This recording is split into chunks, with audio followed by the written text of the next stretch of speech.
आसिकार देवकांत शर्मा कांग्रेस सांसद प्रार्थी भाव नामांकन पत्र दाखल कले।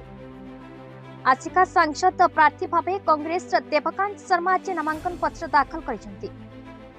से प्रथमे खंबेश्वरी मंदिर परिदर्शन करने परे सहर विराट सफा यात्रा रे सहर परिक्रमा करी हजार हजार समर्थकों सह छत्रपुर जिलापाल कार्यालय अभिमुखे बाहरी जिलापाल ऑफिस रिटर्निंग अधिकारी निकट में दाखल कले नामांकन पत्र। मुद्दा है आम आसिका लोकसभा निर्वाचन मंडल लोक मैंने जी दयनीय अवस्था अच्छा सब प्रकार दुर्नीतिग्रस्त सरकार जो प्रकार लोक अत्याचार करपी आम यही निर्वाचन को ओल्लैचु आशा रखु भोटर मैंने ठीक बुझिक आमको कांग्रेस प्रार्थी मानक समस्त को भोट दे जययुक्त कराइबे।